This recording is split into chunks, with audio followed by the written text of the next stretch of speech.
Today we will be covering this process management part under the Linux Fundamentals Part 3 on tryhackme.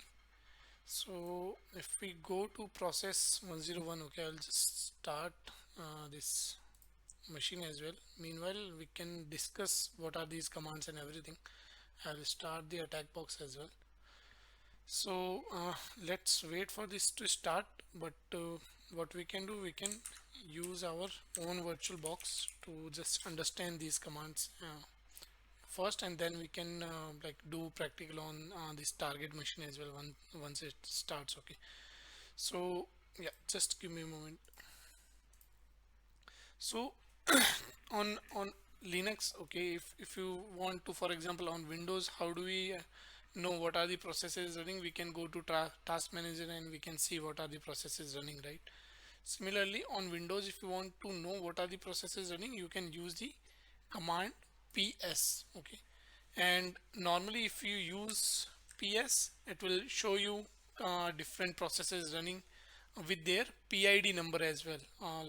ID is assigned to a particular process. Okay, so that you can use to show the processes running in your current session. Okay, now if you only use ps, okay, it's going to give you the processes running by your session only. But in case other users are also there on that system, okay, like remotely via ssh or some other way, okay, if you want to see all the processes including the system uh, processes and everything, okay, what you can do, you can use the command ps space aux. Okay, that way you will see all the processes being run by all the users. For example, earlier we were not seeing that many processes, but now if you see, you can see these processes are being run with the user root, and then we have cmnatic, two processes from that user as well. So just let me just log in on this machine first, and then I will show you.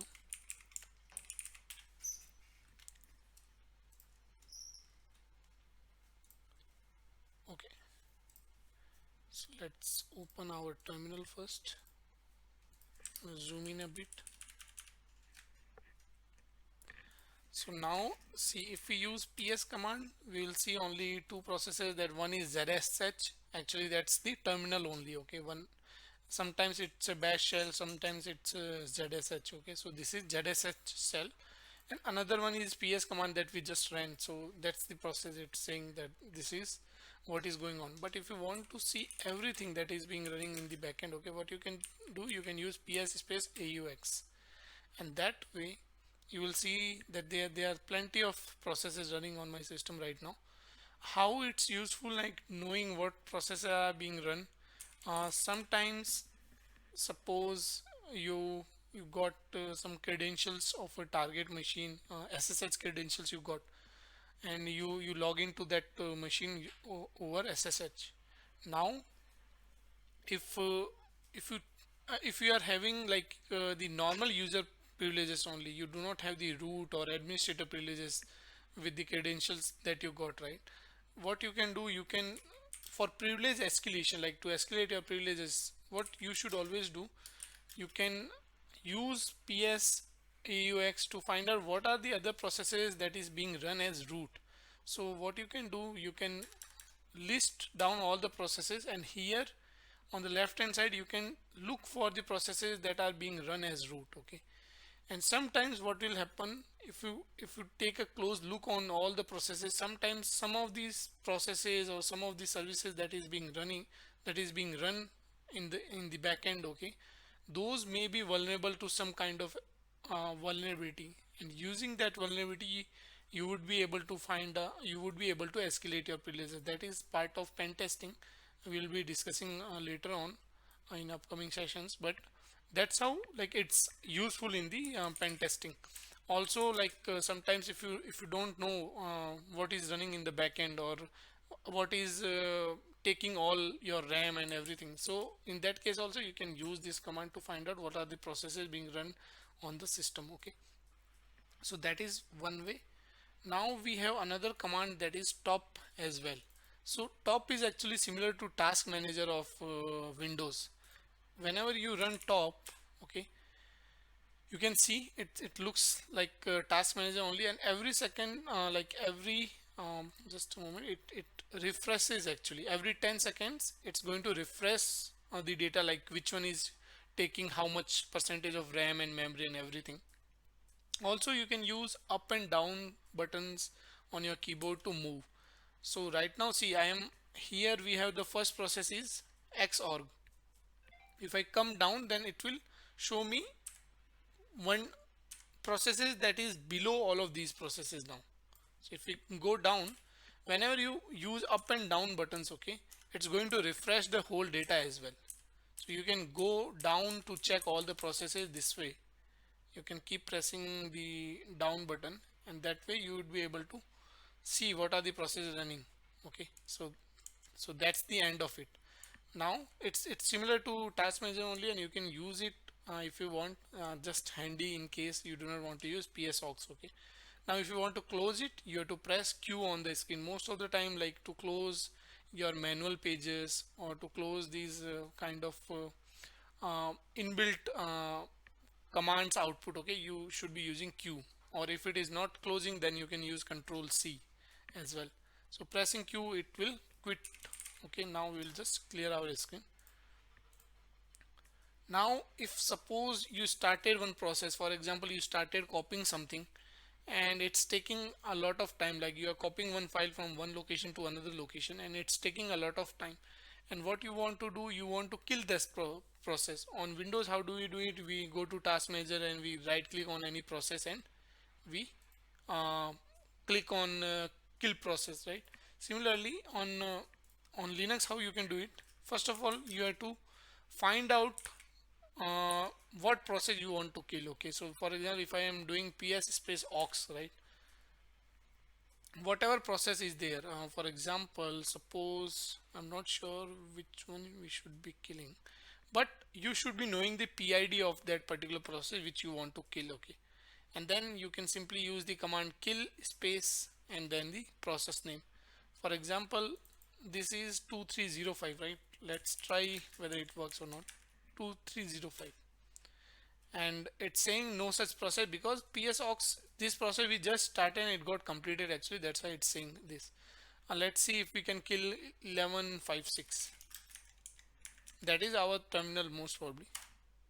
Okay, and now if I see, that is no longer here. Okay, just a moment. Kill, maybe it's not going to kill this one because this is the terminal only.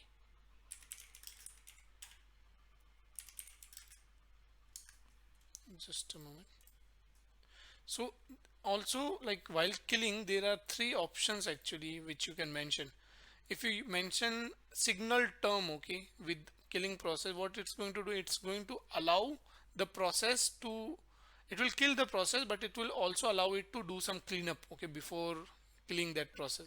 If you use sig kill, it will kill the process, it doesn't do any cleanup after killing that process. And if you use sig stop with this kill command, it's going to stop or suspend the process. Okay, and by default it runs actually on this one only, sig term it uses by default. So let's see if we can kill it forcefully with sig kill or sig stop. Just a moment.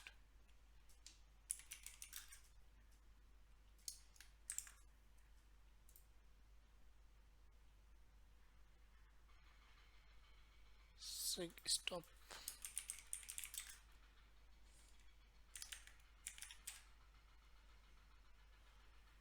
Okay,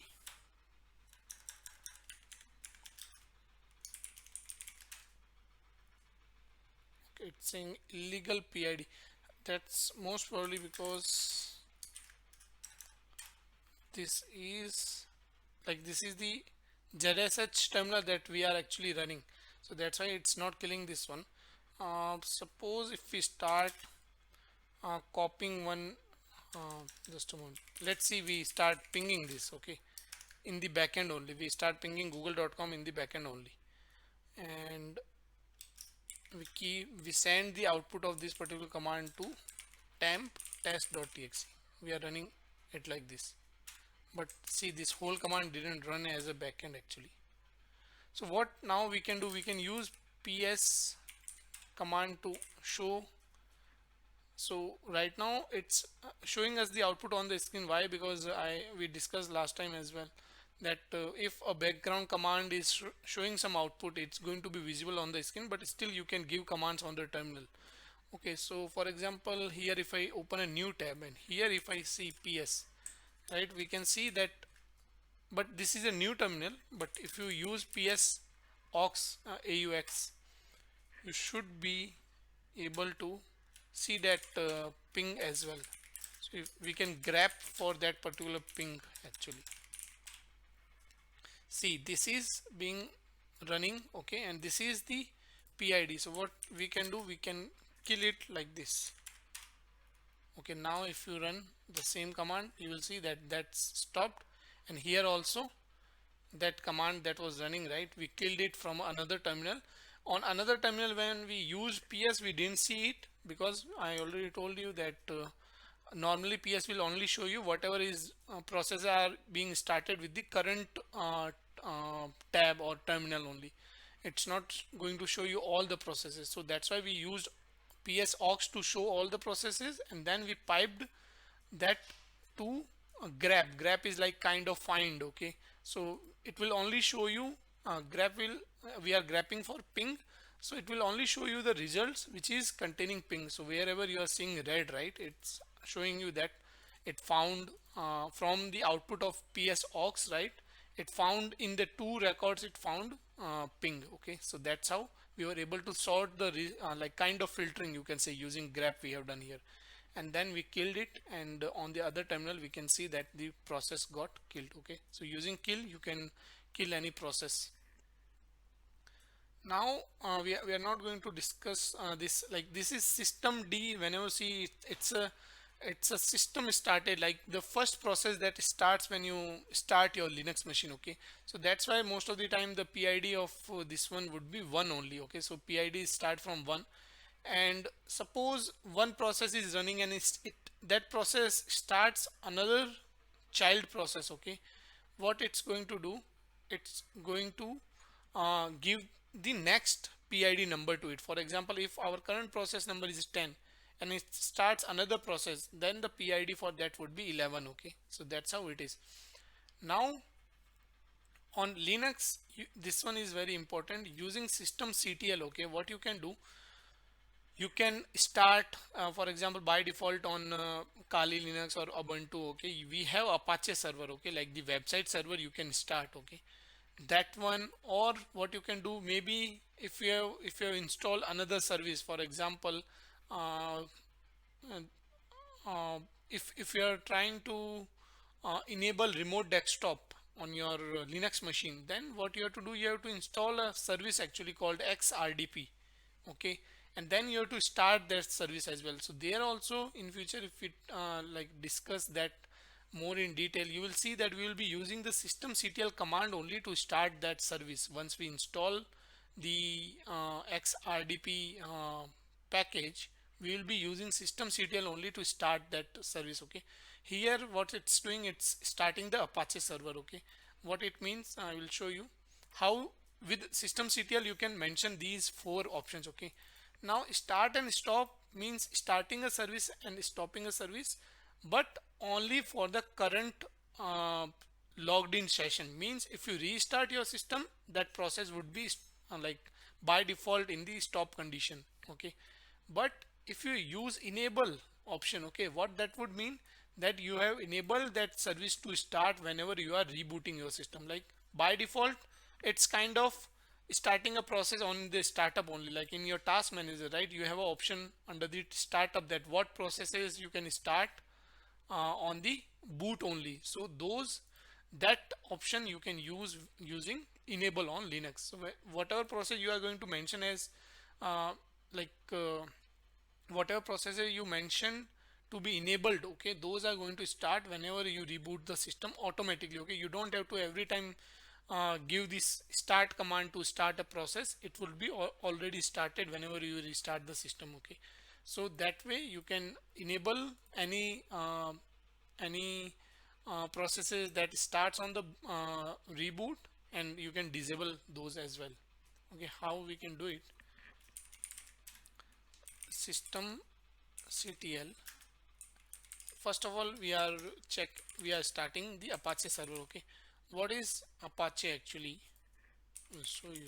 If I show you my IP, right, this is my IP, right? And if I start the Apache server now, what that would mean, it's going to ask me the root, my Kali username password. I'm going to provide it, and there is no error, means it started. Okay, what what is the impact of starting Apache service? Now we'll discuss this particular directory in future as well, but if you access your own IP, okay, in the browser actually, what is your IP? That is 10.0. If you access your own IP in the browser, you would be able to see a Apache page. Now from where it is being loaded, like where exactly this page content is stored, I will show you. This is actually in the directory called where/www. Okay, and within that HTML folder. So um, see, we will go to that directory first, where www, and this one. Okay, now if you see ls, this is the file index.html that is being shown here. Okay, the content of that file is being shown on the browser. So using this, like by starting the Apache service, what you can do, you can get your own local Apache server. Okay, for example, now if I want to create another HTML file and want to access it on the browser locally only, okay, what I can do, suppose I am putting echo and just some HTML. Okay, uh, this HTML code I am putting into a file called test.html. Okay, it's saying permission denied. So what you can do, you have to run this whole command with sudo, because this directory is writable by only admin users. Okay, just a moment. Sudo,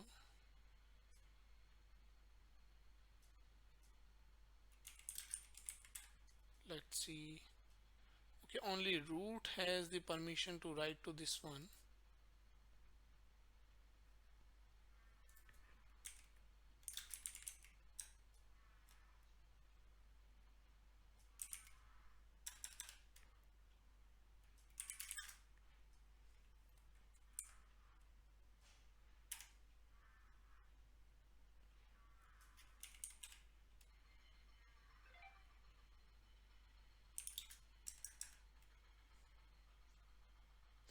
Okay, okay, so what, one more thing what we can do, we can switch to root user and then try to create a file, but the issue is I don't exactly remember the root password. Okay, I can try some password, but I am pretty sure it's not going to work. So if you become root, okay, like whatever password you have set for the root user on your Kali machine, if you use that, once you become root, okay, you would be able to write to this particular directory, and that way if you create any HTML file, okay, that you would be able to access on your uh, browser like this. What, like right now we created test.html, right? So whatever content is there in the slash this particular directory, right, where www.html, okay, that content you can directly access by mentioning the IP and then slash and that file name. Okay, right now I can't access it because it's not there. It's going to say it's not found. But if I access index.html, right, I'm going to see the same file that we saw by default, because it is, whenever you access your IP directly, this file by default loaded on Apache actually. Or you can specifically mention the file name also, and you will get the same file. Okay, so that's how you can start your local server as Apache, local web server as well, using systemctl. And so that's all about systemctl, how you can start the processes in your current logged in session, or using enable option you would be able to start the process there on your boot as well. Okay, system boot as well. Now this thing we have actually discussed already last time. It means that if you are running a process in the background, then how you can use uh, the fg command and ampersand command to run it in the backend, and how you can bring a process to the front ground. Okay, for example, the same example we can see here, this google.com, right? Just a moment, I'll clear the screen. So suppose we are running ping google.com ampersand, okay, and this is running in the backend. Now if I want to bring this, this is actually running in the backend. If you use jobs command, right, you would be able to see that in the backend a process ping google.com is running. If you want to bring it in the front ground, okay, what you can do here, if I see jobs on the other terminal, there are no jobs, right? Because jobs would be working on your terminal on the from the tab where you actually started a process in the backend. Okay, so here we can see jobs one is running. If you want to bring that process in the front ground, what you can use, fg space %1, and that would bring that process in the front ground. Now I can't give any commands here, like even if I do, it's not going to return me anything, because right now ping google.com is running and its output is being shown.